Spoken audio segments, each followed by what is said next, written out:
Na gavana wa kaunti ya Nakuru ambaye ana chama ambacho kinaitwa Ubuntu. Ni neno ambalo mara nyingi linatumika kule Afrika Kusini, na ni katika ile harakati tu ya kujaribu kupanga mahesabu. Hapo awali tunaarifiwa kulikuwa na mkutano ambao ulikuwa unaendelea, mkutano kati ya viongozi wa vyama tanzu vya muungano huu wa Azimio, wale wa One Kenya Alliance, walikuwa nakutana, na mazungumzo haya yamechukua muda kwa sababu hafla hii ilitarajiwa kuanza mapema, lakini kutokana na hayo mazungumzo ambayo yalikuwa yanaendelea ndio sababu kacheleweshwa. Ninaye sasa hapa gavana wa kaunti ya Nakuru. Wacha nizungumze naye kwa kifupi tu, tuweze kusikia hisia zake ni zipi kuhusiana na swala hili nzima la mipangilio. Mheshimiwa Kinyanjui, watu wameketi hapa kwa muda kutoka asubuhi, wanatarajia kwamba kutakuwa na mambo fulani ambayo yatafanyika, na wanauliza mbona kumechelewa? Mambo yamesambaratika ama yako laini?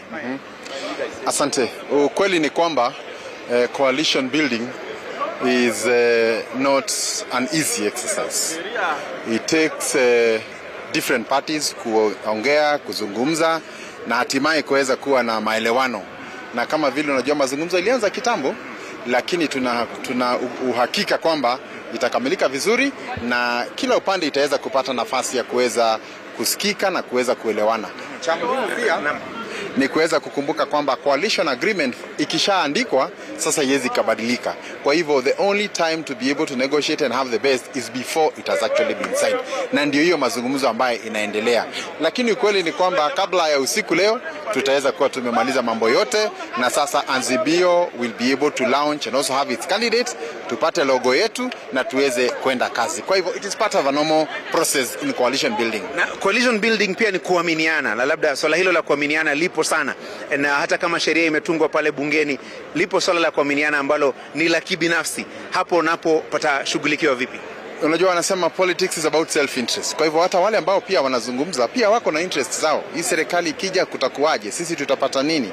Wengine watapata nini? Sehemu yetu itapata mambo gani? Kwa hivyo kuna long discussions, na tena pia shida ile tuko nayo ni kwamba Wakenya wamezoea politics ya hapo awali ambapo coalitions were not formal. It was actually MOU. It was actually what you call gentleman's agreement. Tukiingia huko tutafanya hivi, lakini sasa sheria imekuja. Kwa hivyo uchaguzi ambao tuko nao mwaka huu ni tofauti na uchaguzi mwingine wote ambao tumeweza kuwa nao. Kwa hivyo sasa not only are the candidates on trial, but also the new law is on trial. How applicable, how relevant is it in this entire process? Lakini tuseme kwamba hii sheria pia imekuja kwa sababu pale awali from 2002 kulikuwa na gentleman agreements zilikuwa mingi, na ukweli ni kwamba zilitupiliwa nje na hakukuwa na njia ya kisheria kuweza kufuatilia. Kwa hivyo wakati huu tunasema mazungumzo yale inafanyika baina ya vyama, baina ya viongozi, lazima iwekwe kwa karatasi na inakuwa deposited with the Register of Political Parties. Sasa hii ni process ambaye haina precedent, haijafanyika hapo awali ili tuweze kusema tutafanya hivi ama tutafanya vile vingine. Ya mwisho pia ambaye pia ni ya muhimu ni kwamba kama vile utajua no candidate can win without 50+1. Kwa hivyo kama hiyo 50+1 ingekuweko, hata mtu akiwa na 30% atashinda. Lakini sasa lazima you build a coalition to get to 50+1. Kwa hivyo kila upande inaangalia numbers zake. Lakini kama kwetu kwa Azimio, so tumepiga hesabu yetu na kuona kushinda tunahitaji sehemu hii na sehemu hii. Lakini pia hiyo sehemu inakuja pia na masharti yake ambaye lazima you balance with the interests of those who are already there. So nasema kwamba coalition hata katika nchi zingine, hata kama Israel, Ujerumani, coalition agreements, especially post-election coalition agreements, can take up to 3 months before a government has been put in place. But luckily under the Kenyan law is now before the elections. So it is better to take long to negotiate than to come and disagree on what was not agreed before the election started. So after this, once it is agreed and deposited with the registrar, then we are good to go and you cannot change that. Nasikia mara nyingi mnasema give and take. Unapata kitu fulani, unapoteza kitu fulani. Hiyo process ya give and take, kwa sababu umekuwa katika ulingo wa siasa, kule ndani katika mikutano hiyo ya give and take, mambo huwa rahisi? Si rahisi, kwa sababu ukweli ni kwamba the politicians who we are dealing with are seasoned negotiators. Some of them have been in government for many years. Some of them have been in business for many years. Kwa hivyo, they do not just go to negotiate. They negotiate professionally. They have very tough demands before they can agree to whatever it is that has to be done. Kwa hivyo ukweli ni kwamba ultimately, and that's why unaona siasa ya Kenya inakuwa refined, na hata katika miaka ijayo nchi zingine hata Afrika zitakuja kuangalia mfano wa Kenya, because all these actually will finally ensure stability in a country, that you don't need to fight with anybody. All you need is to get like-minded people to build a coalition that can eventually form government. Interest, Mheshimiwa Lee, unaposema kuhusu interest, kulikuwa na pendekezo pale awali katika ile sheria ambayo ilikuwa imependekezwa ya BBI kwamba kuwe na expanded executive, na watu wakasema labda hii ndio itakuwa inasuluhisha masuala haya ya mivutano kuhusu nafasi. Haijapita, tunaingia katika uchaguzi bila mabadiliko hayo. Kwa hivyo nafasi kuu ni mbili, rais, naibu wake, na labda sasa katika mabunge spika wawili wa bunge la kitaifa na bunge la seneti. Kule kutokuwa na nafasi nyingi pale juu, labda kunafanya kazi ngumu zaidi kwa wale wanabuni miungano ama coalitions kama hizi. Ukweli ni kwamba wakati tulileta the 2010 constitution, tulifikiria kwamba sasa interest itaenda to the counties, to focus on governors and all that. Lakini kuacha tu viti viwili pale juu pia imelete too much pressure on those two seats. Na ndio kwa sababu BBI ilijaribu kugawanya ama kuspread power so that you could have a prime minister, deputy prime minister na mambo kama hayo. Na ingawa haikufanyika, the need for that is still there. Now this has nothing to do with Azimio. Even the other side has even a bigger problem, because placing all those characters within that constellation itakuwa mambo ngumu sana. Kwa hivyo the reality of politics today is that for people to ensure that their interests are taken care of, they need to be somewhere in government. The question is, where is that somewhere? If you have only two positions, and Kenya is so diverse, politically, ethnically, regionally, and whatever you want to call it. So inakuwa saa ingine hata kama wewe ni rais ukaambiwa ubalance hiyo nchi, utakuwa basi uko na shida. Kwa hivyo there is a need in future in whatever configuration kuweza kuangalia mambo haya, kwa sababu tumeona baadhi ya mambo ambayo imekuwa ikiturudisha nyuma sana ni mambo ya a fragmented society, ambapo a whole half of a country saying sisi hatuko kwa serikali, serikali ni ya wale. So we wanted to kill a bit of that, lakini maybe that is water under the bridge. But moving forward, there is a need to enact a formula that would allow every part of this country to feel they are on the table and that nobody is marginalized, politically and otherwise. But it will also not be possible to create enough positions so that every part of this country feels included.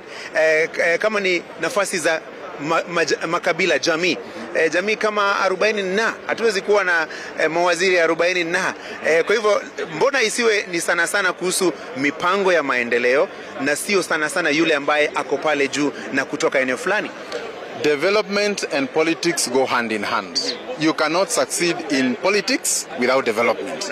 And also development follows politics. Kwa hivyo hatuwezi tukatenganisha hii na kusema kwamba moja haihusu ile nyingine. Pasipokuwa na kuelewanwa na usawa, tutakuwa na shida. Na maendelea tu naona naibu nadhani ni kinara wa chungwa Raila Odinga amewasili hapa katika eneo hili la KICC. Na ndiye naona walinzi wake ndio hao. Kinara wa chungwa Raila Odinga amewasili, na hivyo basi nakupa ishara bayana kwamba sasa mkutano utakuwa unaingia rasmi papo hapo katika muda usio mrefu. Anakaribishwa pale na anakaribishwa hapo na Kanini Kega. Na Mheshimiwa Lee, ulikuwa unazungumza mambo mazito sana kuhusu jinsi ambavyo uchaguzi unaandaliwa na jinsi serikali inavyobuniwa, na tulikuwa tunazungumza kuhusu swala hilo la interest. Tukasema je, kunawezekana kuwa na nafasi ambazo zitatosha kila mtu ili ahisi kwamba tuko ndani ya serikali kama eneo hili ama eneo lile? Ni vizuri kukumbuka mwaka 2007-2008 ambapo nchi kulikuwa na msukasuko, na Kofi Annan wakakuja na tukatengeneza Government of National Unity, ambapo ilileta sehemu zote ili tuweze kuwa na usawa. Na tuseme kwamba wakati kama ni region, say Northeastern Coast ama wherever, ukweli ni kwamba hapa Afrika tunaamini kwamba kama mtu wetu wako katika serikali, awe ni wizara ya maji, awe ni prime minister, awe ni president, tunajihisi kwamba tumehusika katika hiyo serikali. Kama hayuko, basi pia tunajihisi kwamba tumetengwa na hiyo serikali. Kwa hivyo kuna haja kubwa sana ya kujaribu kufanya sehemu kubwa za nchi kujisikia ama kujihisi kwamba wako katika hiyo serikali. Wakijisikia wametengwa, basi tunaanza kuwa na hizi vurugu na mambo ambayo tumekuwa nayo.